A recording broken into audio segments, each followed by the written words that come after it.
Assalamu alaikum students, this is Dr. Fahad Amjad and welcome to another lecture on supply chain management. The course code is MGT 561. Before starting today's lecture, let me give you a brief summary of what we have done so far in this chapter. Just for reminder, we are on the 7th chapter of the book, which is a demand forecasting in a supply chain. ठीक है, तो अब तक हमने इस chapter के अंदर जो बेसिक आइडियाज़ डिस्कस कर लिए हैं कि हमने देखा है कि जी what is the role of forecasting in supply chain, किस तरीके से what are the different characteristics of forecast, कौन कौन सी तरह की करफ होती हैं, क्वांटिटेटिव होती हैं, क्वालिटेटिव होती हैं, टाइम सीरीज़ होती हैं, कॉजल होती हैं, सिमुलेशंस होती हैं। फिर हमने देखा कि जी अडेप्टिव फोरकास्टिंग क्या होती है। बेसिक अडेप्टिव फोरकास्टिंग, आम फोरकास्टिंग और अडेप्टिव फोरकास्टिंग में ये डिफरेंस होता है कि जी अडेप्टिव फोरकास्टिंग के अंदर हम जैसे जैसे हमारे पास इंफॉर्मेशन आ रही होती है कि जी जो हमने फोरकास्ट किया और जो एक्चुअल डिमांड हुई, वो जैसे जैसे हमारे पास इंफॉर्मेशन आ रही होती है उसको हम इनकॉर्पोरेट करते जाते हैं और अपनी फोरकास्ट आगे की करते जाते हैं। जो हमने अभी तक एडेप्टिव फोरकास्टिंग के अंदर जो दो टेक्निक्स पढ़ ली हैं, एक तो हमने देखी है कि मूविंग एवरेज फोरकास्ट और दूसरी हमने सिंपल एक्सपोनेंशियल स्मूथनिंग फोरकास्ट देखी है। हमने ये भी डिस्कस किया इस चैप्टर के अंदर कि जी किस तरह कौन से स्टेप्स हैं which are involved in adaptive forecasting. Let me give you a brief simple जो हमारे पास एडेप्टिव फोरकास्टिंग की जो पहली टेक्निक है that is moving averages. Moving averages is very simple technique. इसके अंदर मूविंग एवरेजेस के डिफरेंट कह सकते हैं कि जी 3 point, 4 point, 5 point, 6 point moving average. तो मूविंग एवरेज की सबसे पहली बात आती है कि कितने पॉइंट मूविंग एवरेज आपने रखनी है।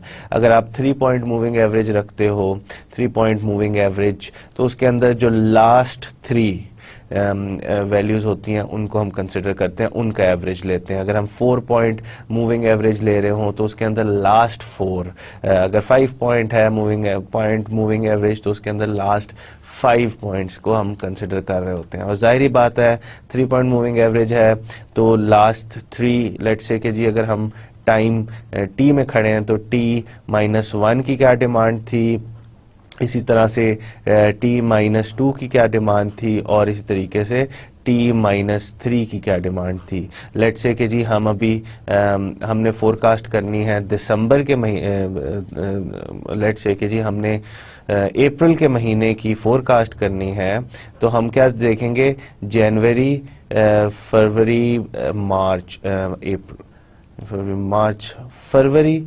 मार्च और जनवरी, इन तीनों को हम इनकी डिमांड को एडअप करेंगे और डिवाइडेड बाय 3 कर देंगे। ठीक है, तो अगर हमने फोरकास्ट अप्रैल की महीने की करनी है तो हम लास्ट 3 महीनों की फोरकास्ट देखेंगे तो हम उससे इजीली अप्रैल की फोरकास्ट कर सकते हैं। लेट्स से कि जी अगर हम कहते हैं कि हमने अप्रैल की फोरकास्ट करनी है और 4 पॉइंट मूविंग एवरेजेस से करनी है, तो वो फिर हम क्या करेंगे, दिसंबर, जनवरी, फरवरी और मार्च की जो डिमांड्स हैं उनको डिवाइडेड बाय 4 कर देंगे। तो इस तरीके से की जा सकती है। अगर हमने अप्रैल की करनी है और 5 पॉइंट मूविंग एवरेज यूज़ करनी है तो क्या करेंगे, नवंबर, दिसंबर, जनवरी, फरवरी, मार्च और डिवाइडेड बाय 5 कर देंगे। तो मूविंग एवरेज जो है वो बेसिकली ये कॉन्सेप्ट है कि जी 3 पॉइंट मूविंग एवरेज करनी है, 4 पॉइंट मूविंग एवरेज करनी है, 5 पॉइंट मूविंग एवरेज करनी है। दूसरी जो टेक्निक हमने पढ़ी थी वो सिंपल एक्सपोनेंशियल स्मूथनिंग टेक्निक्स थी। सिंपल एक्सपोनेंशियल स्मूथनिंग फोरकास्ट, इसके अंदर क्या है कि जी हम सेट ऑफ फार्मूलाज यूज़ करते हैं। जो बेसिक आइडिया उसके अंदर ये है कि जिस अगले महीने की आपने फोरकास्ट करनी है तो पिछले महीने का जो लेवल होगा वो कंसिडर किया जाएगा। ठीक है, तो इसके लिए लेवल निकालने के लिए एक फार्मूला है। इसी तरीके से यही जो दूसरा वाला फार्मूला है, these are alternative to one another, either you can use this one or you can use this one. अब इसके अंदर जो एडिशनल इंफॉर्मेशन है that is the information of alpha.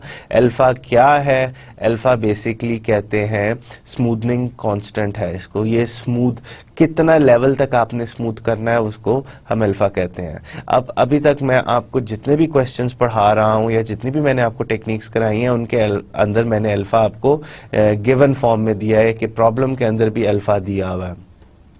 मगर मैंने आपको पिछले लेक्चर के अंदर भी बताया था देयर इज़ अ मेथड, आप कह सकते हो कि there is a procedure, a method कि किस तरीके से आपने अल्फा कैलकुलेट करना है, और वो हम इस चैप्टर के एंड के अंदर जब हम सारी टेक्निक्स पढ़ लेंगे फोरकास्टिंग की तो हम देखेंगे कि वो मेथड क्या है। तो at this stage it is okay कि जी अल्फा की ये value, it is okay if we give you an alpha value, मगर आखिर में मैं आपको अल्फा कैलकुलेट करना भी बताऊंगा। तो जो ओवरऑल हमने एडेप्टिव फोरकास्टिंग टेक्निक्स देखी हैं अभी तक, वो हमने देखी हैं मूविंग एवरेजेस और सिंपल एक्सपोनेंशियल स्मूथनिंग। अब हम तीसरी तरह की देखते हैं एडेप्टिव फोरकास्टिंग की टेक्निक जिसका नाम है ट्रेंड करेक्टेड एक्सपोनेंशियल स्मूथनिंग। इसको हम हॉल्ट्स मॉडल भी कहते हैं। अब हॉल्ट्स मॉडल यूज़ कहाँ होता है? हॉल्ट्स मॉडल वहाँ यूज़ होता है जब आपके डेटा के अंदर लेवल और ट्रेंड आ रहा हो, जहाँ आपकी जो जहाँ फोरकास्ट करना चाहते हो उसका जो सिस्टमैटिक कंपोनेंट है उसके अंदर लेवल और ट्रेंड आ रहा हो। तो it is appropriate when demand is assumed to have a level and trend in the systematic component of demand but no seasonality. तो ये बड़ा इंपॉर्टेंट है कि you have to be very careful कि जी आप इनिशियली जब आपके पास रॉ डाटा आता है, मैंने आपको डिफरेंट टेक्निक्स बताई हैं रॉ डाटा को किस तरीके से आप उसको ग्राफ में ला सकते हो। जब आपके पास इनिशियल रॉ डाटा है आप उसको ग्राफ में लेके जाओ और फिर देखो थ्रू द नेकेड आई कि जी क्या इसके अंदर कोई सीजनैलिटी है, क्या इसके अंदर लेवल क्या है, इसके अंदर ट्रेंड क्या है। तो जब डाटा के अंदर लेवल और ट्रेंड हो तो उस तरह के डाटा को हम अगर फोरकास्ट करना चाहें तो उसके लिए हम यूज़ कर सकते हैं ये हॉल्ट्स मेथड। तो ये जो फोरकास्टिंग टेक्निक है ये सिर्फ systematic component of the demand जिसके अंदर लेवल और ट्रेंड आ रहा हूं। मैंने आपको पहले भी बताया हुआ, अभी भी देख लेते हैं कि लेट्स से कि जी टाइम आपके पास इस तरह डिफरेंट टाइम पीरियड्स के अंदर डेटा आ रहा है। लेट्स से कि जी डिमांड ऐसे आपके पास आई जा रही है, ऐसे ऐसे आपके पास डिमांड जो है ओवरऑल इस तरह ऊपर नीचे आ रही है। तो अब इसके अंदर जो है सीजनैलिटी इतनी नज़र नहीं आ रही हमें, मगर इसके अंदर एक लेवल नज़र आ रहा है कि जी किस जगह पे वो खड़ा हुआ है।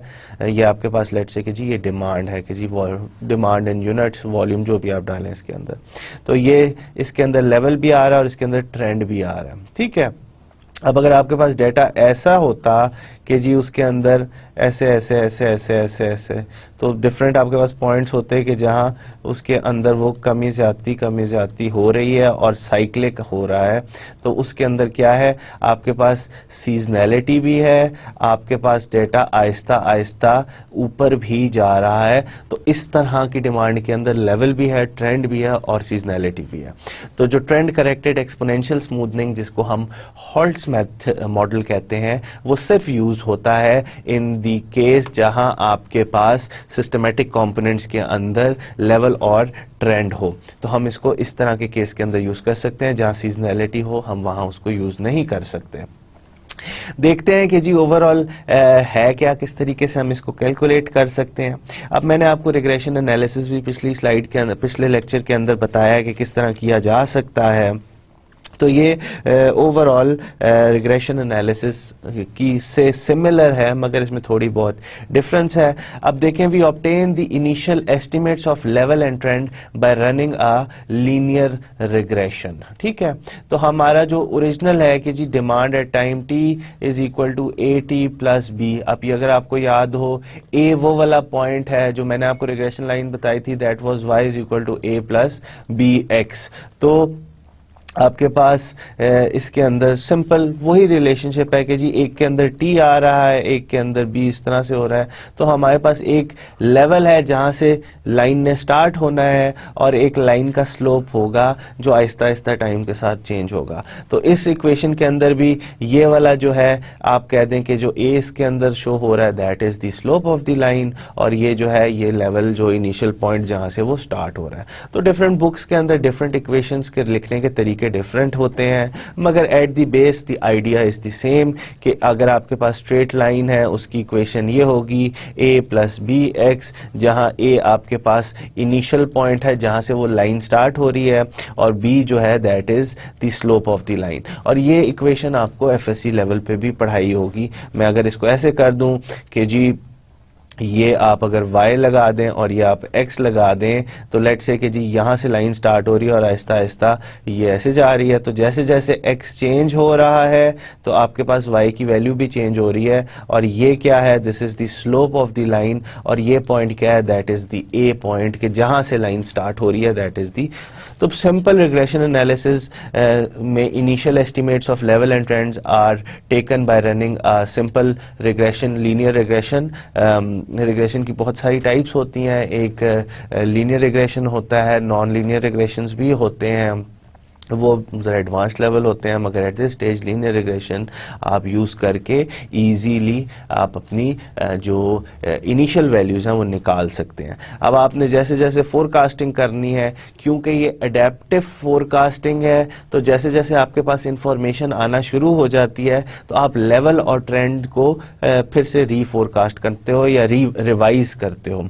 In time period T the forecast for the future period is, जो भी आपके पास अगले टाइम पीरियड की फोरकास्ट होगी, ये इंपॉर्टेंट पॉइंट है कि जी इनिशियल स्टेज में तो आपने सिंपल लीनियर रिग्रेशन लगा के निकाल लिया कोई वैल्यू के जी ये इनिशियल लाइन की इक्वेशन है। अब टाइम पीरियड में जब आपने अगले टाइम पीरियड की फोरकास्ट करनी है, टाइम t+1 है ना, कि अगर आप इस जगह पे खड़े हो, इस टाइम में खड़े हो और आपने अगले टाइम पीरियड की फोरकास्ट करनी है, तो वो क्या होगी, that will be equal to the level and trend of this time period.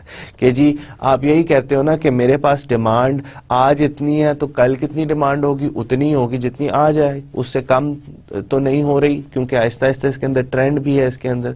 तो जो मेरे पास आज डिमांड है वही कल होगी। तो इसका बेसिक आइडिया ये है कि जो आगे की फोरकास्ट है that will be equal to the level and trend of today's value. ठीक है, जब आप इसकी रिवीजन करते हो, इसके अंदर आपने अगले टाइम पीरियड की फोरकास्ट निकालनी हो तो वो किस तरह निकाल सकते हैं, क्योंकि आपने फोरकास्ट की, फोरकास्ट के पास ओरिजिनल कोई डिमांड आई, जब आपने वो टाइम आया तो आपको पता चला कि एक्चुअल डिमांड क्या आई है, तो वो एक्चुअल डिमांड हमारे पास डी से रिप्रेजेंट हुई हुई होती है।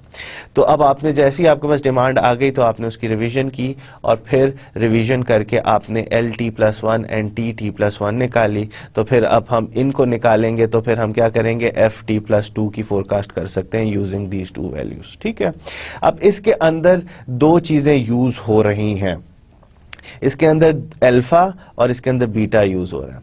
अल्फा तो वही पुराना कॉन्सेप्ट है कि जी आप जो जिसको स्मूथनिंग कांस्टेंट कहते हैं, जो हमने सिंपल एक्सपोनेंशियल स्मूथनिंग से देखा। सिंपल एक्सपोनेंशियल स्मूथनिंग में हम अल्फा क्या लेवल को स्मूथ आउट करने के लिए कर रहे थे। अब इसके अंदर ट्रेंड को भी स्मूथ आउट करने के लिए एक कांस्टेंट यूज किया जाता है जिसको बीटा कहा जाता है। तो जो भी आपके पास ट्रेंड है, ट्रेंड को स्मूथ आउट करेंगे तो हम इसको कहेंगे trend smoothening constant which is represented by beta. अब जिस तरह अल्फा की वैल्यू 0 और 1 के दरमियान होती है, उस तरह बीटा की भी वैल्यू 0 और 1 के दरमियान में होती है। वही कॉन्सेप्ट है कि जी जितना ज्यादा आप लास्ट वैल्यूज पे स्ट्रेस करना चाहते हो, जितना ज्यादा उनकी वैल्यूज को, बात चीजें होती है ना जिनकी लेटेस्ट डिमांड जो होती है वो ज्यादा मैटर करती है एज कम्पेयर टू के जी उनकी डिमांड 6 या 7 महीने पहले कितनी थी। तो उस केस के अंदर हम क्या करते थे कि हम अल्फा की वैल्यू ज्यादा रख लेते। तो इसके अंदर भी यही है कि जी जो लेटेस्ट डिमांड आई है, अगर आपने उसको ज्यादा स्ट्रेस करना है तो आप बीटा की वैल्यू ज्यादा रखो, अगर आपने उनको ज्यादा स्ट्रेस नहीं करना तो बीटा की वैल्यू आप कम रखो। इसके अंदर 0.1, 0.2, 0.3 इसका भी, बीटा का भी जो तरीका है निकालने का, that is very similar to alpha.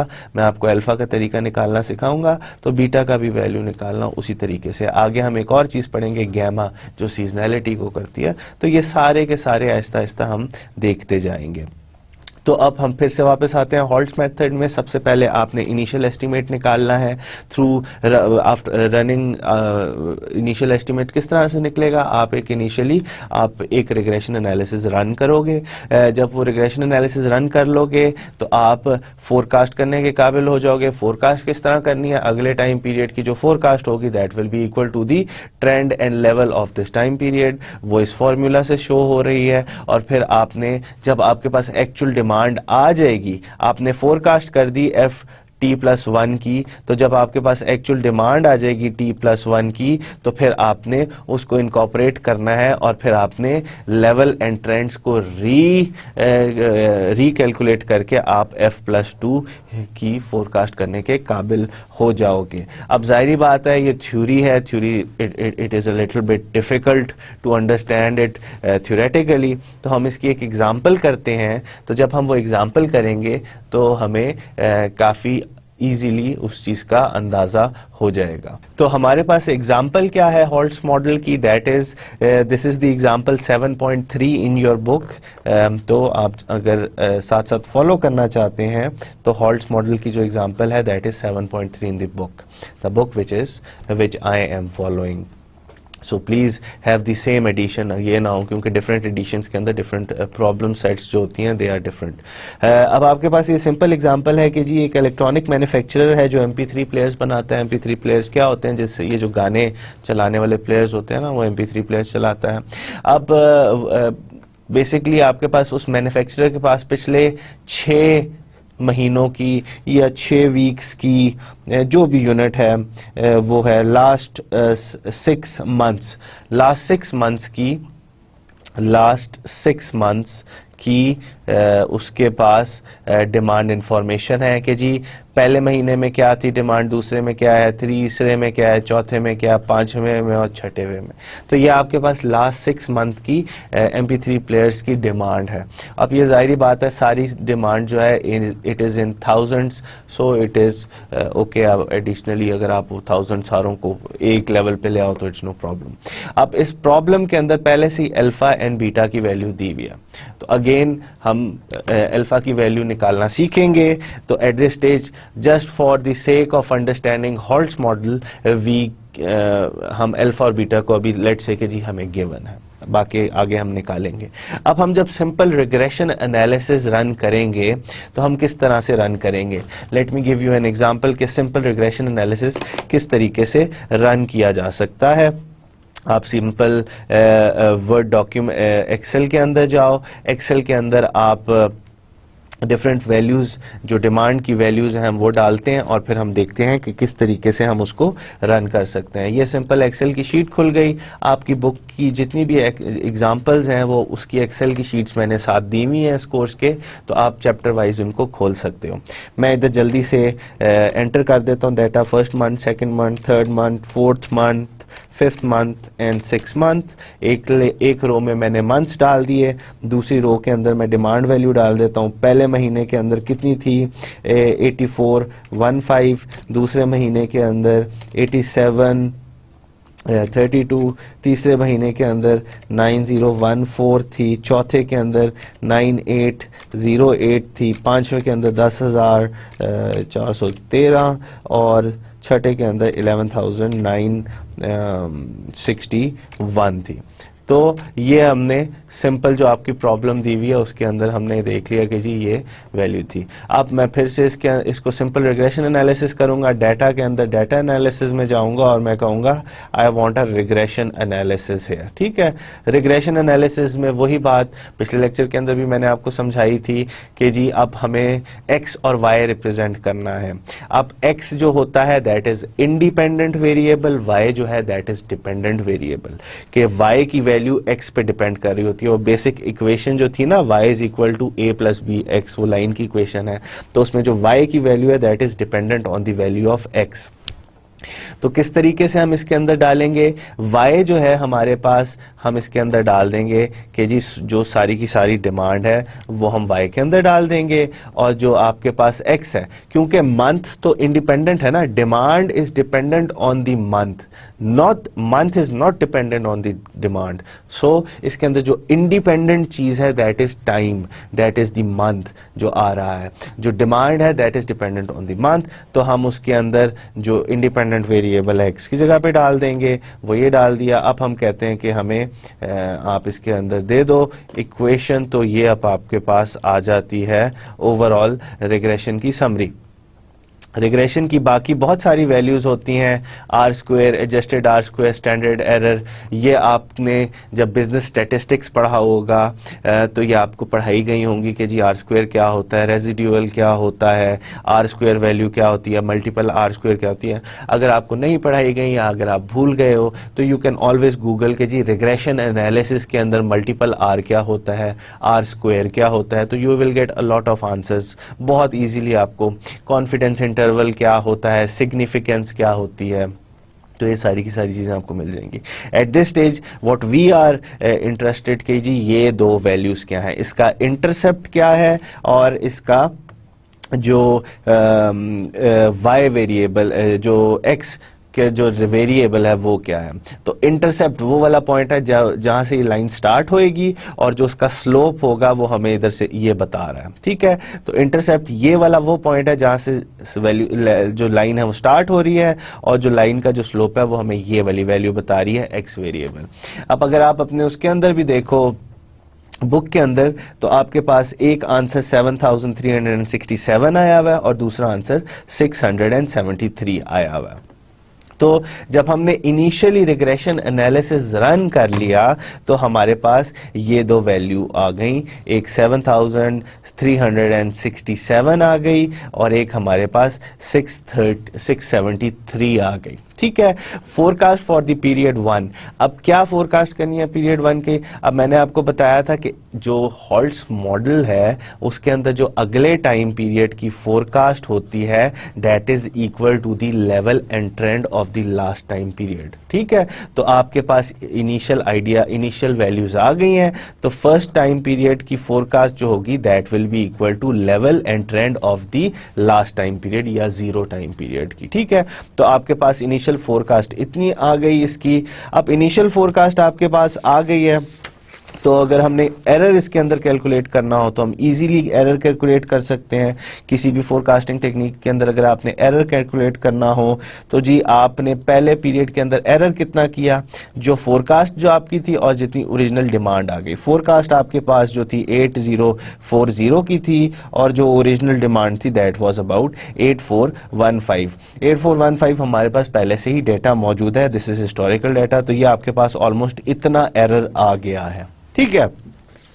अब हम आहिस्ता आहिस्ता देखते जाते हैं कि जी हम अब, क्योंकि हमने कहा हुआ है कि जी 6 जो लास्ट 6 टाइम पीरियड्स थे उनका हमारे पास डिमांड डेटा है। अब हमने क्या करना है, हमने जो 7वां टाइम पीरियड है उसका हमने निकालनी है वैल्यू के जी 7वें टाइम पीरियड में क्या फोरकास्ट होगी।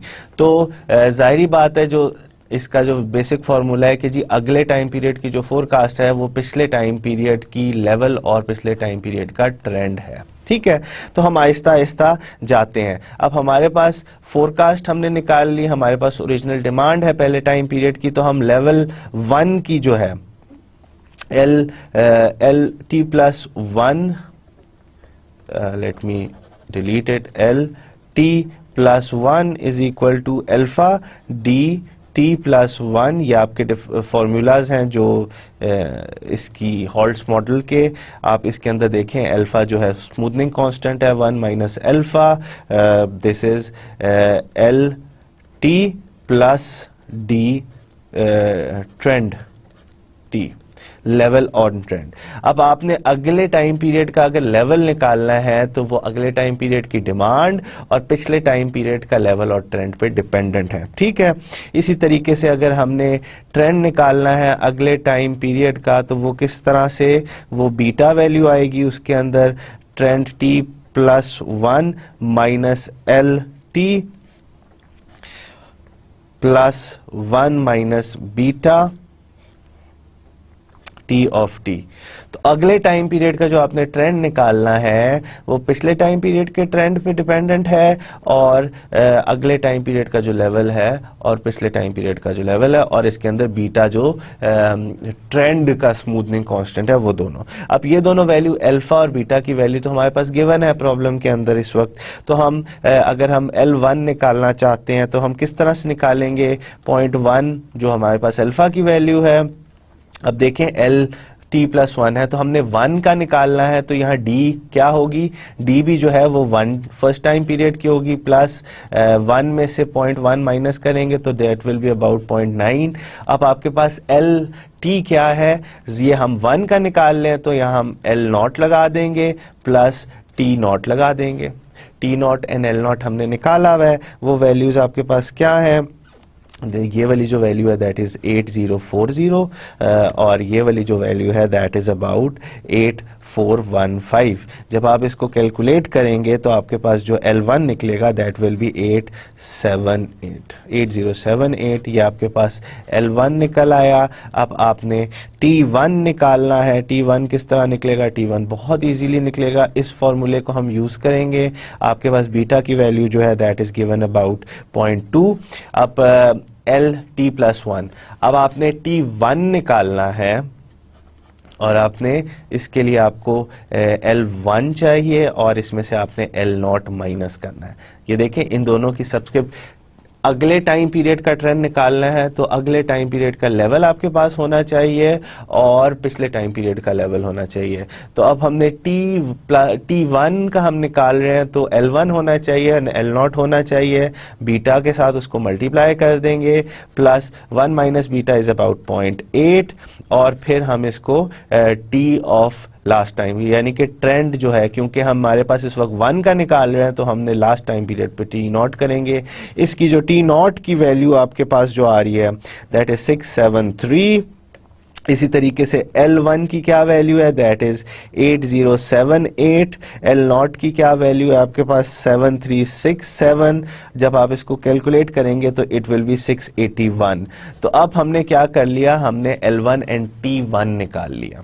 तो इससे क्या मैं फोरकास्ट कर सकता हूं अगले टाइम पीरियड की? क्यों नहीं कर सकता, क्योंकि अगले टाइम पीरियड की फोरकास्ट डिपेंड कर रही है पिछले टाइम पीरियड्स के ट्रेंड एंड लेवल पे। तो मैं L1 प्लस T1 लिख दूंगा। ठीक है, तो मैं इस तरीके से अगले टाइम पीरियड की फोरकास्ट कर सकता हूं। अगले टाइम पीरियड की जो फोरकास्ट होगी दैट विल बी 8078 प्लस 681 8759। तो ये अगले टाइम पीरियड की फोरकास्ट हो गई। दूसरा जो टाइम पीरियड है, टाइम पीरियड 2 सेकेंड मंथ की फोरकास्ट हो गई। ठीक है, फिर से हम क्या करेंगे? हम L2 की वैल्यू निकालेंगे, L3 की वैल्यू निकालेंगे, L4 की वैल्यू, L5, फिर जब हमारे पास L6 की वैल्यू आ जाएगी फिर हम आहिस्ता आहिस्ता कैलकुलेट कर सकते हैं। तो यही प्रोसीजर हम यूज़ करेंगे। अब हमने लेट से L2 निकालना है, तो L2 हम किस तरीके से निकालेंगे? हम इन दो फार्मूलाज को रखते हैं सामने। सेकंड टाइम पीरियड का निकाल रहे हैं तो अल्फा की वैल्यू होनी चाहिए, सेकंड टाइम पीरियड की हमारे पास डिमांड होनी चाहिए, प्लस हमारे पास 0.9 होगा 1 माइनस अल्फा, और हमारे पास पिछले टाइम पीरियड का लेवल एंड ट्रेंड होना चाहिए। तो 2 का निकाल रहे हैं, L2 का निकाल रहे हैं तो हमारे पास L1 प्लस T1 होना जरूरी है। अब हमारे पास L1 एंड T1 है तो हम इससे L2 निकाल लेंगे। अब हमने T2 निकालना है तो T2 किस तरह निकलेगा? बीटा की वैल्यू आपके पास सेकेंड टाइम पीरियड, तो हम इसके अंदर लेवल 2 निकालेंगे minus level 1 plus 1 minus beta, इसको मल्टीप्लाई कर देंगे T ऑफ T से। तो हम सेकेंड टाइम पीरियड का निकाल रहे हैं तो हम यहाँ T ऑफ 1 डाल देंगे। तो इस तरीके से हम L2 L2 एंड T2 निकाल सकते हैं easily, very easily we can calculate L2 and T2। तो यही प्रोसीजर हम चलाते जाएंगे। हम T3 निकालेंगे। T3 किस तरह से निकालेंगे? हमें L3 की ज़रूरत है और L2 की ज़रूरत है, फिर हमारे पास T2 की ज़रूरत है, और जब हम ट्रेंड निकाल रहे होते हैं तो ट्रेंड में हम बीटा की वैल्यू जो है उसको इनकॉर्पोरेट करते हैं। जब हम लेवल निकाल रहे होंगे, L3 निकालेंगे, तो उसके लिए हमें D3 की ज़रूरत होगी और L2 की ज़रूरत होगी और T2 की ज़रूरत होगी। जब लेवल निकालते हैं तो हमारे पास लेवल के लिए अल्फ़ा की ज़रूरत होती है। तो लेवल को का स्मूथनिंग कांस्टेंट और ट्रेंड का स्मूथनिंग कांस्टेंट, इस तरीके से हम T3 एंड L3 निकालेंगे। फिर हम इसके बाद फिर हम T4 एंड L4 निकालेंगे। वही वैल्यूज जो है हमें चाहिए होंगी। T4 निकालने के लिए हमें किसकी वैल्यू चाहिए होगी? L4 की, और L3 की चाहिए होगी, और T3 की वैल्यू चाहिए होगी। इसी तरह L4 निकालने के लिए हमारे पास D4 की वैल्यू होनी चाहिए और L3 एंड T3 की वैल्यू होना चाहिए। फिर हम क्या करेंगे? हम T5 एंड L5 निकालेंगे। T5 के लिए हमारे पास L5 एंड L4 की वैल्यू होनी चाहिए और T4 की वैल्यू होनी चाहिए। L5 निकालने के लिए हमारे पास D5 and L4 and T4 की वैल्यू होनी चाहिए। तो ये जाहिर देखिए आहिस्ता आहिस्ता अडेप्ट कर रही है। अगले टाइम पीरियड को पिछले टाइम पीरियड की वैल्यू से हम आहिस्ता आहिस्ता अडेप्ट कर रहे हैं यूजिंग टू कांस्टेंट। एक ट्रेंड के लिए हम जो बीटा वाला कांस्टेंट हमें चाहिए और लेवल के लिए हमें अल्फा का स्मूथनिंग कांस्टेंट चाहिए। जब हम इसी तरीके से इस प्रॉब्लम को सॉल्व करते जाएंगे, आपकी बुक के अंदर इसके आंसर्स दिए हैं, मैं इसका पूरा सोल्यूशन नहीं कर रहा, मैं ये आप पे छोड़ रहा हूँ कि जो पहले दो स्टेप्स किए उनको आप आहिस्ता आहिस्ता आगे लेके जाओगे, ये वैल्यूज इनकॉर्पोरेट करोगे तो आपके पास आहिस्ता आहिस्ता सोल्यूशन आना शुरू हो जाएगा। जो T6 है उसको फाइंड आउट करने के लिए आपको क्या चाहिए? L6 चाहिए, level at the 6th level, level of the 5th time period, level of the 6th time period, trend of the 5th time period, और जाहिर बात है बीटा की वैल्यू कांस्टेंट ही रहेगी जो ओवरऑल प्रॉब्लम में दी हुई है। और फिर हमारे पास जो L6 है, level of the 6th time period निकालने के लिए हमें demand of the 6th time period चाहिए और level of the 5th time period and trend of the 5th time period, and also we need a value of alpha which is constant throughout the problem. alpha की value इसके अंदर जो है that is about 0.1 और beta की value हम सारी equations के अंदर 0.2 की यूज करेंगे। तो जब हमारे पास T6 एंड L6 निकल आएगा तो अब हम फोरकास्ट 7th टाइम पीरियड की कर सकते हैं। हाँ ज़ाहिर बात है, 7th टाइम पीरियड की फोरकास्ट करने के लिए हमें 6th टाइम पीरियड का ट्रेंड चाहिए और 6th टाइम पीरियड का लेवल चाहिए। तो इस तरीके से हम हॉल्ट्स मॉडल यूज़ करते हैं। अब देखें, हॉल्ट्स मॉडल को कैलकुलेट करने के लिए हमें बहुत सारी कैलकुलेशन करनी पड़ती हैं। हमारे पास जो गाइडिंग इक्वेशंस हैं वो हमारे पास ये हैं कि जी जो अगले टाइम पीरियड का जो फोरकास्ट होगा वो पिछले टाइम पीरियड के लेवल और ट्रेंड पे डिपेंडेंट होगा। और फिर हमने जैसे जैसे हमारे पास डिमांड आएगी, जो हमने फोरकास्ट की थी और डिमांड आएगी, तो फिर उसको हम एडजस्ट करते जाएंगे। एडजस्ट किस तरह से करेंगे? अल्फा और बीटा की वैल्यू से। अब हॉल्ट्स मॉडल क्यों यूज़ किया जाता है? इस तरह के मॉडल यूज़ करने की क्या ज़रूरत होती है? जो जितने भी हमारे पास अडेप्टिव फोरकास्टिंग है, जो सबसे पहली एग्जांपल थी उसके अंदर क्या था? उसके अंदर 3 point, 4 point, 5 point moving average थी। अब हमें पिछले 3 महीने का डाटा पता होना चाहिए, तो तभी हम मूविंग फोरकास्टिंग जो मूविंग एवरेजेस कर सकते हैं। अब एक और चीज़, अब जिस तरह सिंपल एक्सपोनेंशियल स्मूथनिंग है उसके अंदर हमें सिर्फ अल्फा की वैल्यू पता होनी चाहिए। हॉल्ट्स मॉडल के अंदर हमें अल्फा और बीटा की वैल्यू पता होनी चाहिए और लास्ट महीने की जो वैल्यूज थी वो पता होनी चाहिए। ठीक है, ये वाली इंपॉर्टेंट बात है कि जो लास्ट महीने की है वो पता होनी चाहिए, क्योंकि जब हम लार्ज स्केल पे जाते हैं, ऐसी कंपनीज लेट्स से कि जी जिस तरह मेट्रो है, मेट्रो के अंदर बहुत सारी चीज़ें बिक रही हैं। ठीक है, वहाँ दूध भी बिक रहा है, अंडे भी बिक रहे हैं, कपड़े भी बिक रहे हैं, मशीनें भी बिक रही हैं और ग्रोसरी के भी बहुत सारे आइटम्स बिक रहे हैं। तो वो जो डाटा मेंटेन करना होता है ना, अब मैं सिंपल मूविंग एवरेजेस के लिए मुझे पिछले 3 महीने का डाटा मेंटेन करना पड़ेगा। 5 पॉइंट मूविंग एवरेज मैं करूंगा तो मुझे पिछले 5 महीने का डाटा मेंटेन करना पड़ेगा। हिस्टोरिकल डाटा जो है उसको मेंटेन करना, उसको स्टोर करना, it's a difficult process. Although computers के साथ ये आसान हो गया है, मगर still it is a difficult process. तो वो क्या करते हैं, जहां आपका स्केल बड़ा हो जाता है, जहां आपकी रिटेल स्टोर्स बड़े हो जाते हैं, जहां आपकी कंपनी ज़्यादा चीज़ें बेच रही होती हैं, तो वो ये एडेप्टिव फोरकास्टिंग यूज़ करती हैं कि वो हर महीने अल्फा एंड बीटा की वैल्यू कैलकुलेट कर लेती हैं हिस्टोरिकल डाटा से, और फिर उससे हम यूज़ कर सकते हैं, ओवरऑल फोरकास्ट कर सकते हैं। तो ये इसका इंपॉर्टेंट फ़ायदा है एडेप्टिव फोरकास्टिंग का, कि जब आपके पास स्टॉक कीपिंग यूनिट्स, जब आपके पास वैरायटी ऑफ प्रोडक्ट ज़्यादा हो जाती है, तो फिर हम हर वैरायटी के लिए एक अल्फा बीटा निकाल लेते हैं, या अल्फा निकाल लेते हैं, अल्फा बीटा गैमा निकाल लेते हैं, और फिर हम उसी से जो है फोरकास्टिंग करना शुरू कर देते हैं। तो ये थी जी आपका हॉल्ट्स मॉडल, किस तरीके से हम कैलकुलेट कर सकते हैं। सारी जो वैल्यूज़ मैंने आपको इधर बताई हैं, दे आर वेरी इजीली, आपकी बुक के अंदर एग्जाम्पल के अंदर इनके आंसर्स दिए हुए हैं। सोल्यूशन मैं आप पे छोड़ रहा हूँ। 3 गवर्निंग इक्वेशंस जो थी, वो पहली इसकी गवर्निंग इक्वेशन ये है कि जी जो अगले महीने की फोरकास्ट है वो पिछले महीने के लेवल और ट्रेंड पे डिपेंडेंट है, और फिर जब आपके पास डिमांड आ जाती है तो फिर आप उसको रिवाइज कर रहे हो, तो अगले महीने का ट्रेंड लेवल जो है और ट्रेंड को फिर आप रिवाइज करते हो और फिर उसको फोरकास्ट करते हो। ठीक है, अब आखिरी जो आपके पास एडेप्टिव फोरकास्टिंग टेक्निक है, that is called winters model. ठीक है, ये कहाँ यूज होती है, ये वहां यूज होती है जहां आपके पास सिस्टेमिक कंपोनेंट, जो डिमांड का सिस्टेमिक कंपोनेंट है, उसके अंदर लेवल भी हो, उसके अंदर ट्रेंड भी हो, और उसके अंदर सीजनल फैक्टर भी हो। तो ये वाला मॉडल तब यूज होता है, इस तरह की प्रोडक्ट्स की फोरकास्ट के अंदर ये यूज होता है जिनके डिमांड के अंदर लेवल भी आ रहा है, ट्रेंड भी आ रहा है, और सीजनैलिटी भी आ रही है। वहां हम विंटर्स मॉडल यूज कर सकते हैं। ठीक है, इसको विंटर्स मॉडल भी कहा जाता है। इसका पूरा नाम जो है trend and seasonality corrected exponential smoothening है, मगर इसको हम विंटर्स मॉडल भी कहते हैं।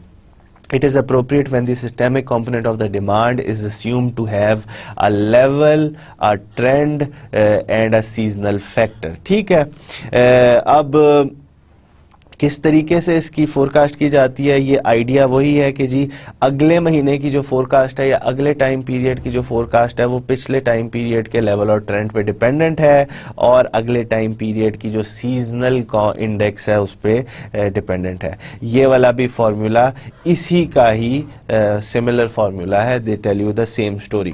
ठीक है, अब इसके अंदर क्योंकि ये वाला जो मॉडल है ये लेवल, ट्रेंड एंड सीजनैलिटी तीनों के लिए यूज हो सकता है, तो इसके अंदर आप देखें 3 स्मूथनिंग कांस्टेंट है, alpha, beta and gamma.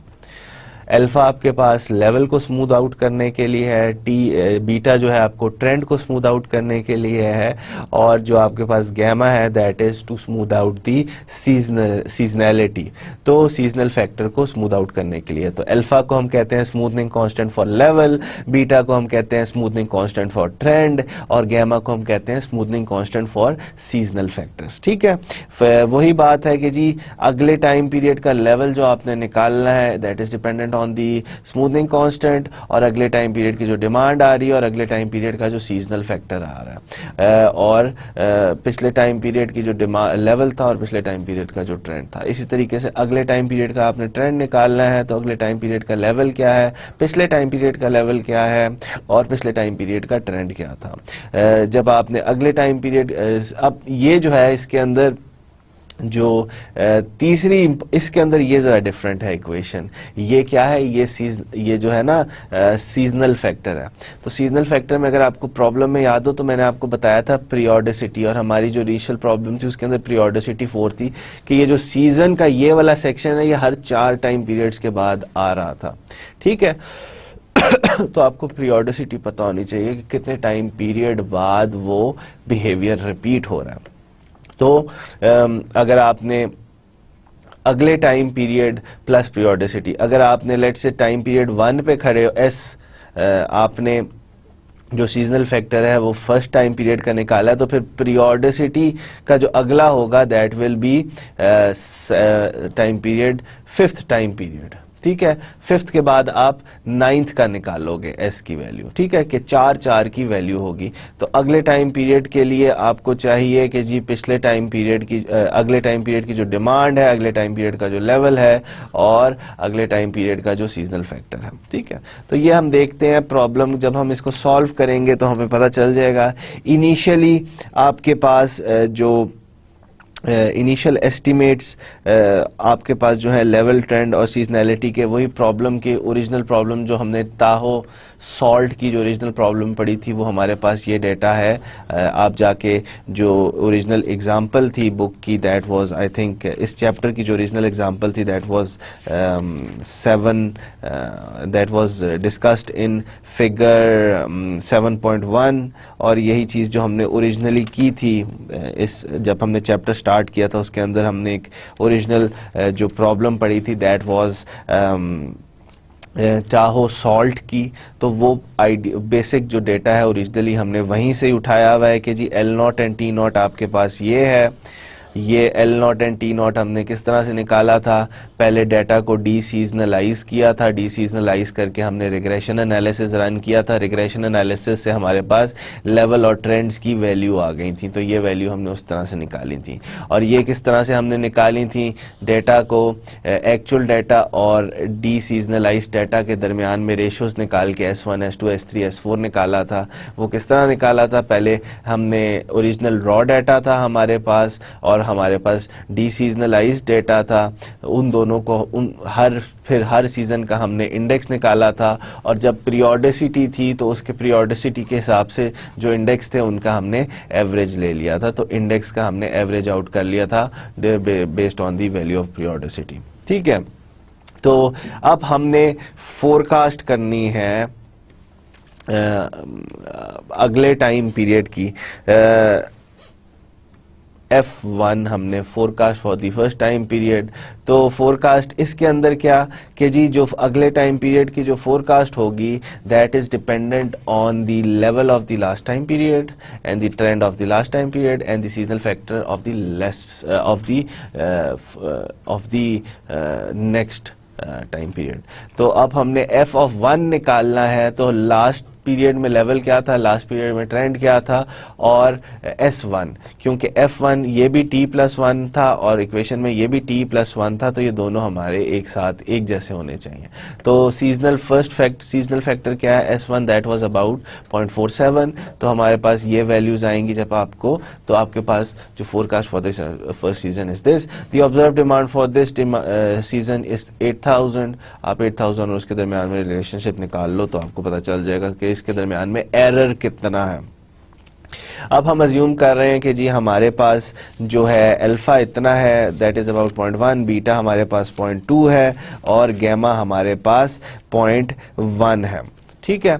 Original जो विंटर्स मॉडल है उसके अंदर हम वही प्रॉब्लम ताहो सॉल्ट वाला जो डाटा है हम वही वाला यूज कर रहे हैं इसके अंदर। तो लेवल 1 अगर हमने निकालना है तो लेवल 1 हम किस तरीके से निकालेंगे, हम फॉर्मूला में देखते हैं कि जी अगर T+1 है तो इसकी अगर T की जगह पे अगर हम 1 लिख देते हैं तो D हमें 1 का चाहिए, S भी हमें 1 का चाहिए, और ये जो L जो है ये हमें L0 चाहिए और T0 चाहिए, ठीक है। तो ये जब हम इक्वेशन में डालेंगे तो अल्फा की वैल्यू हमारे पास है, D हमें 1 का चाहिए, S हमें 1 का फर्स्ट टाइम पीरियड का और L0 एंड T0 का चाहिए। अब फिर हम जाते हैं, हम कहते हैं कि जी T1 हमने निकालना है, तो L जो है that will B also of 1 level जो है फर्स्ट टाइम पीरियड, और ये LT लिखा हुआ है तो that will B of 0 time period, और ये जो T ऑफ T लिखा हुआ है तो ये भी 0 ऑफ टाइम पीरियड। तो ये हमारे पास ये देखें L1, L0 एंड T0, इससे हमारे पास अब ये हमने तीसरा पॉइंट है कि अब हमने ST+P निकालना है। तो अब हमने इसके अंदर क्या करना है, T+P क्या होगा, 1+4 की पीरियोडिसिटी थी, तो अब हमने S5 निकालना है। इसके लिए हमें DT+1 जो है that will B 1, LT+1 is 1 और ST+1 1 का चाहिए होगा। तो ये आपके पास ओरिजिनल इक्वेशन के 5 सीजनल इंडेक्स जो है हमारे पास वो हमारे पास फिफ्थ टाइम पीरियड का हम सीजनल इंडेक्स निकालेंगे। उसके लिए हमें डिमांड फर्स्ट टाइम पीरियड की, लेवल फर्स्ट टाइम पीरियड की और seasonal index for the first time period हमें पता होना चाहिए, उससे हम निकाल सकते हैं। अब हमने फोरकास्ट करनी है सेकेंड टाइम पीरियड की। फोरकास्ट कैसे होगी सेकेंड टाइम पीरियड की? वही गवर्निंग इक्वेशन कि जब आपने फोरकास्ट करनी है अगले टाइम पीरियड की तो पिछले टाइम पीरियड का लेवल पता होना चाहिए, पिछले टाइम पीरियड का ट्रेंड पता होना चाहिए और अगले टाइम पीरियड का सीजनल फैक्टर पता होना चाहिए। तो हमारे पास फोरकास्ट सेकंड टाइम पीरियड की करनी है तो हमें पिछले टाइम पीरियड का लेवल पता है, पिछले टाइम पीरियड का ट्रेंड पता है और S2 की जो वैल्यू है वो हमारे पास गिवन है, that is in the problem कि S2 की जो है वो 0.68 है। आप ये वैल्यूज इसके अंदर डालोगे, इसी तरीके से चलते जाओगे प्रोग्रेसिवली।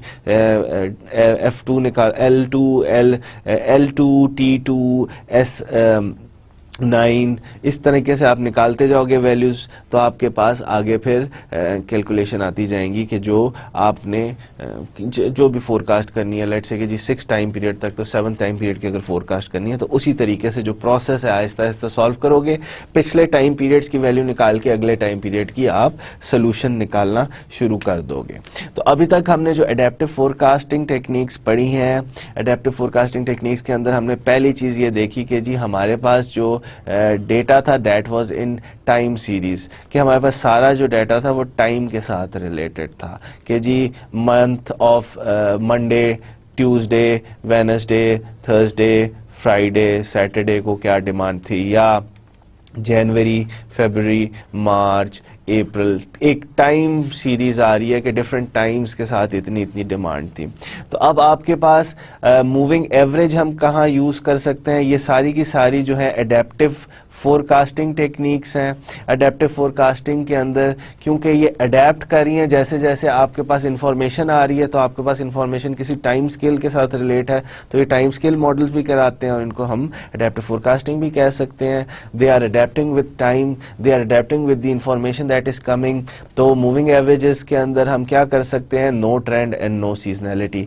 मूविंग एवरेजेस हम सिर्फ लेवल फाइंड आउट करने के लिए कि जी कितनी डिमांड आप एक्सपेक्ट कर सकते हो, आपको ये नहीं पता होता इसके अंदर ट्रेंड एंड सीजनैलिटी कंपोनेंट है कि नहीं, तो आप इसकी एग्जैक्ट लेवल निकालने के लिए यूज करते हो। सिंपल एक्सपोनेंशियल आप स्मूथनिंग कब यूज करते हो? जहां आपके पास नो ट्रेंड एंड सीजनैलिटी, तो फिर आप इसको भी लेवल फाइंड आउट करने के लिए यूज करते हो।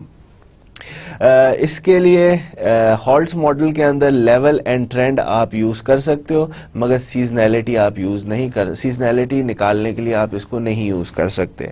जो विंटर्स मॉडल है उसके अंदर आप लेवल भी निकाल सकते हो, ट्रेंड भी निकाल सकते हो, सीजनैलिटी भी निकाल सकते हो। तो सबसे जो डेटा के अंदर अगर आपके पास रॉ डेटा के अंदर सीजनैलिटी भी आ रही है, लेवल भी आ रहा है, ट्रेंड भी आ रहा है, तो देन इट इज गुड कि आप विंटर्स मॉडल यूज करो। अगर सिर्फ उसके अंदर लेवल और ट्रेंड आ रहा है तो फिर हॉल्ट्स मॉडल बहुत अच्छा है। अगर सिर्फ उसके अंदर लेवल है, उसके अंदर कोई ट्रेंड भी नहीं है, तो फिर सबसे बेहतर इन दो मूविंग एवरेजेस या सिंपल एक्सपोनेंशियल स्मूथनिंग में से कोई भी आप टेक्निक, एडेप्टिव फोरकास्टिंग की टेक्निक यूज कर सकते हो। अच्छा, ये तो हो गई सारी इंफॉर्मेशन कि जी क्या तरीके हैं जिससे हम जो है फोरकास्ट कर सकते हैं। आप रिग्रेशन एनालिसिस भी हमने देख लिया, उसके अंदर कैसे किया जाता है। हमने एडेप्टिव फोरकास्टिंग टेक्निक्स भी देख ली कि जी जैसे जैसे आपके पास इंफॉर्मेशन आती है तो आप उसको किस तरह से यूज़ कर सकते हो। अब हमने देखना है कि जी जो तरीके हम यूज़ कर रहे हैं फोरकास्ट करने के लिए, क्या वो तरीके फ़ायदा भी हमें पहुंचा रहे हैं कि नहीं, क्या कोई तरीका है जिससे हमारे जो ये डिफरेंट टेक्निक्स ऑफ फोरकास्टिंग है इनके एरर को हम मेजर कर सकें। तो डिफरेंट ये इनको कहते हैं एरर मेजरमेंट क्राइटेरियाज या how do you measure the error. तो बेसिक तरीका तो यही है कि जी आपने जितनी फोरकास्ट की है और जितनी आपकी एक्चुअल डिमांड आई है तो उससे आप इजीली फोरकास्ट का एरर मेजर कर सकते हो। फोरकास्ट का प्रोसेस क्या होता है? देखो, मैं इस टाइम पीरियड पे खड़ा हुआ हूँ, मुझे नहीं पता कि इधर क्या होना है, तो मैं इस टाइम पीरियड पे इस टाइम पीरियड की फोरकास्ट कर दूंगा। लेट्स से कि जी ये t+1 टाइम पीरियड है, मैं टी टाइम पीरियड में खड़ा हुआ हूँ, ठीक है, लेट मी राइट है टी टाइम पीरियड में खड़ा हूँ, मुझे नहीं पता कि जी इधर क्या होने लगा है, ये t+1 है, लेट से कि मैं आज खड़ा हूँ और मुझे कल का नहीं पता, तो इस टाइम पीरियड पे मैं क्या करूंगा, फोरकास्ट कर दूंगा t+1 की कि ये होने लगा है using any technique that I have taught you so far, ठीक है। अब जब ये टाइम आ जाएगा तो मुझे पता चलेगा कि जी ओरिजिनल डिमांड t+1 टाइम की कितनी थी, कि जी जब कल आया तो मुझे पता चल गया कि क्या होना है या क्या होगा, क्या डिमांड आ रही है। तो अब एरर मैं किस तरह मेजर करूंगा, एरर मैं उसी तरीके से मेजर करूंगा ना कि जो मैंने फोरकास्ट की थी और जो मैंने डिमांड, जो एक्चुअल डिमांड आई, तो error of time period t+1 क्या होगा, that will B forecast of time t+1 minus demand of t+1। तो आप इस तरीके से एरर इजीली फाइंड आउट कर सकते हैं हम। अब डिफरेंट और तरीके भी हैं, आपके पास एब्सोल्यूट एरर भी होता है। एब्सोल्यूट एरर क्या होता है, जब हम इसको एब्सोल्यूट साइन के अंदर ले आए, ये एप्सिलॉन साइन होता है, इसको बेसिकली एब्सोल्यूट का मतलब है नेगेटिव में जा रहा हो या पॉजिटिव में जा रहा हो, वो हमेशा एक एब्सोल्यूट वैल्यू होती है, यानी कि पॉजिटिव की वैल्यू होती है। आपका कभी एरर नेगेटिव में भी जा सकता है कि जी -3, आपकी जो फोरकास्ट थी उसने 3 चीजें कम बता दी, या पॉजिटिव भी आ जाती है कि आपकी फोरकास्ट ने 3 चीजें ज्यादा बता दी। तो जब हम कह देते हैं ना कि एब्सोल्यूट हो, तो वो +-3 नहीं रहता, वो कहता है कि बस इसने 3 चीजों का डिफरेंस था इसके दरमियान में, कम ज्यादा की इंफॉर्मेशन ये नहीं। एब्सोल्यूट का मतलब ये होता है। तो डिफरेंट तरीके हैं। मीन स्क्वेयर्ड एरर भी है। मीन स्क्वेयर्ड एरर किस तरह निकाला जा सकता है, मीन स्क्वेयर्ड एरर इस तरह से निकाला जा सकता है कि जी जितने टाइम पीरियड के एरर आ रहे हैं उनका आप स्क्वायर करें और फिर उनको एड अप करके divided by time periods. Let's say कि जी मेरे पास लास्ट 3 टाइम पीरियड्स का एरर है कि जी error for the time period 1 was 1, error for the time, let me write it here, error for the time period 1 was 1, error for the time period 2 was 2, error for the time period 3 was let's say again 1। तो अब मैंने इसका mean squared error किस तरह निकालना है, मैं क्या करूंगा, E1 का स्क्वायर लूंगा प्लस E2 का स्क्वायर लूंगा और प्लस E3 जो है उसका स्क्वायर लूंगा और उसको डिवाइड कर दूंगा, डिवाइडेड बाय 3 टाइम पीरियड है ना, तो मैं t को 1 से लेके 3rd टाइम पीरियड तक लेके जाऊंगा, तो मैं इसको डिवाइड बाय 3 कर दूंगा। जब मैं वैल्यूज को इधर इसके अंदर डालूंगा, E1, E2, E3, तो 1 का स्क्वायर प्लस 2 का स्क्वायर प्लस 1 का स्क्वायर डिवाइडेड बाय 3, तो it will be 1 + 4 + 1 divided by 3 which is about 6 और आपके पास 2। तो मीन स्क्वायर्ड एरर आपके पास इसके अंदर 2 आ जाएगा। इसी तरीके से और कौन कौन से तरीके हैं, अब आपके पास मीन एब्सोल्यूट डेविएशन एक और है मैयर फोरकास्ट का एरर मैयर करने के। इसके अंदर वही बात है, क्योंकि जो मीन स्क्वेयर्ड एरर जो था उसके अंदर हम इन दोनों के फॉर्मूले they are the same thing. इसके अंदर एरर का स्क्वायर लिया जा रहा है, इसके अंदर एरर का स्क्वायर नहीं लिया जा रहा, सिर्फ एब्सोल्यूट वैल्यू, क्योंकि एरर पॉजिटिव नेगेटिव जो भी हो वो हमेशा पॉजिटिव में ही कंसिडर किया जाता है, तो इसके अंदर सिर्फ एब्सोल्यूट वैल्यू ली जाती है, इसके अंदर स्क्वायर नहीं लिया जाता। तो अगर मैं मीन एब्सोल्यूट स्क्वायर की वैल्यू इस एग्जांपल पे देखूं तो वो क्या होगा, 1 + 2 + 1 डिवाइडेड बाय 3, तो ये it will be about 4 divided by 3, 4/3 इसकी वैल्यू आ जाएगी, that is about 1.25 I think 1.25। जी हाँ, तो मीन एब्सोल्यूट डेविएशन आपके पास इस तरीके से कैलकुलेट होता है। Mean MAPE map, mean absolute percentage error, ये किस तरीके से हम निकाल सकते हैं। बेसिकली अभी तक जो mad and MSE mean absolute error and mean absolute deviation, ये आपको क्या बता रहा है, ये आपको एरर बता रहा है, ये आपको डेविएशन बता रहा है कि मीन से कितना डेविएट करेगा। ये जो आपको इन दोनों में हमें ये नहीं पता चल रहा कि जी कितना परसेंटेज है। अब लेट्स से कि जी आप इनकी वैल्यूज 100 चीज़ों की आप फोरकास्ट करते हो, 100 में से कम ज़्यादा 3-4 चीज़ें हो जाती हैं, तो ठीक है वो आपको छोटा स्केल है। अब मैं 100 की जगह पे 1000 चीज़ें करता हूँ, 1000 में 200-300 चीज़ों का चेंज आ जाता है, तो वो MSc और मैट की वैल्यू उन दोनों में आपको ये नहीं बताएंगी कितना परसेंटेज एरर दे रहा है।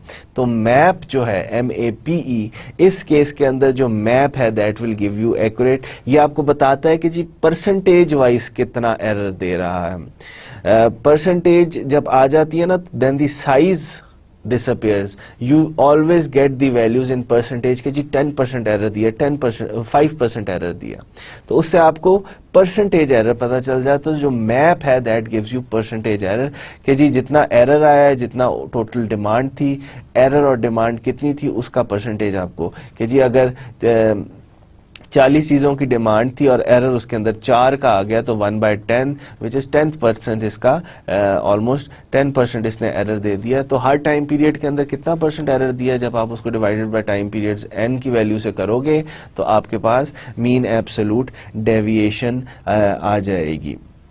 बायस क्या होता है? बायस बेसिकली आपको बता रहा होता है कि जी कितना एरर आपके पास आ रहा है टाइम पीरियड के अंदर। अब ये एरर पॉजिटिव भी होगा, नेगेटिव भी होगा। एरर की वैल्यू पॉजिटिव में भी आ रही है, नेगेटिव के भी अंदर आ रही है। जब आप बायसेस ऐड करोगे तो किसी भी ट्रैकिंग, कोई भी आप जो फोरकास्टिंग टेक्निक यूज कर रहे हो उसके अंदर जीरो बायस होना चाहिए। कभी वो पॉजिटिव में एरर देगी, कभी वो नेगेटिव में एरर देगी। अगर वो सिर्फ पॉजिटिव में एरर देती जा रही है तो इसका मतलब है इट इज बायस्ड, क्योंकि एरर जो है वो ज्यादा आता जा रहा है। और पॉजिटिव में जो आपकी फोरकास्टिंग टेक्निक है वो हमेशा ओवरशूट कर रही है, वो ज्यादा फोरकास्ट कर रही है देन दी डिमांड। तो बेसिकली बायस आपको ये कैलकुलेट करने में आता है कि जी जो आपकी फोरकास्टिंग की टेक्निक जो आप यूज कर रहे हो, आप मूविंग एवरेज यूज कर रहे हो या आप हॉल्ट्स मॉडल यूज कर रहे हो, वो हमेशा ज्यादा फोरकास्ट कर रहा है। तो अगर अच्छे मॉडल से अगर आप फोरकास्ट कर रहे होगे तो जो आपकी जो बायस है that will always be equal to 0। क्यों?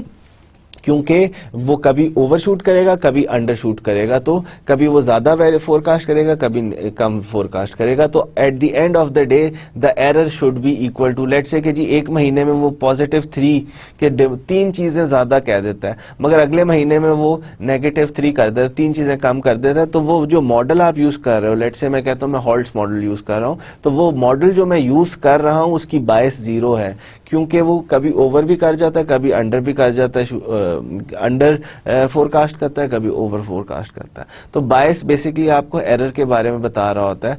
अगर किसी मॉडल, लेट्स से कि अगर मैं हॉल्ट्स मॉडल यूज कर रहा हूं फोरकास्ट करने के लिए और उस मॉडल से मेरे पास बायस पॉजिटिव में आ रही है, तो इसका मतलब ये है कि जी ये हमेशा ओवरशूट कर रहा है। इसके ये जो मॉडल है इसको जरा सा चेंज करने की जरूरत है, या इसके अंदर कुछ अल्फा बीटा की वैल्यू चेंज करने की जरूरत है। ये हमेशा मुझे फोरकास्ट ज्यादा कर रहा है।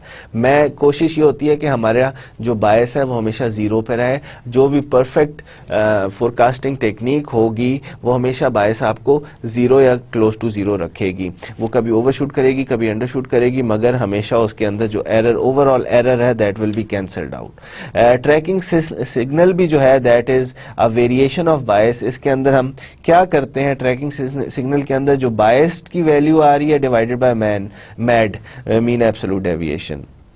मीन एब्सोल्यूट डेविएशन मैंने आपको बताई किस तरह से निकालनी है। मीन एब्सोल्यूट डेविएशन से जब आप इसको बता दोगे तो इसको कहते हैं ट्रैकिंग सिग्नल। अब ट्रैकिंग सिग्नल की भी जो होती है ना रेंज पॉजिटिव ±6 के अंदर होती है। मीन एब्सोल्यूट डेविएशन अब ±6 की जो वैल्यू है ये बेसिकली यही बताता है, जो चीज आपको बायस बता रहा होता है कि जी ट्रैकिंग सिग्नल जो है वो आपका हमेशा 0 +6 एंड -6 के दरमियान में ये अगर मूव करता रहे और रैंडमली ऊपर नीचे, यानी कि 0 के आसपास अगर आपका ट्रैकिंग सिग्नल रहे, तो आपकी जो technique, the forecasting technique that you are using to forecast something is working correctly. अगर ये पॉजिटिव में जाती रहे या नेगेटिव में जाती रहे तो इसका मतलब है कि इसके अंदर कोई मसला है।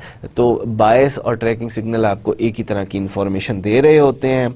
आई विल रिकमेंड कि जी आप ये चीजें फिर जाके अपने बुक्स के अंदर भी ज़्यादा डिटेल के अंदर इसकी लिखी हुई है। आगे भी जो अब हम अल्फ़ा की वैल्यू कैलकुलेट करेंगे तो उसके अंदर भी हम ये सारे जो एरर मेजरिंग टेक्निक्स हैं हम फिर से देखेंगे। अंटिल आज जो हमने लेक्चर देखा उसके अंदर हमने जो 2 एडिशनल हमारे पास टेक्निक्स थी उसकी एडेप्टिव फोरकास्टिंग की, वो हमने देखी। हॉल्ट्स मॉडल देखा, विंटर्स मॉडल देखा।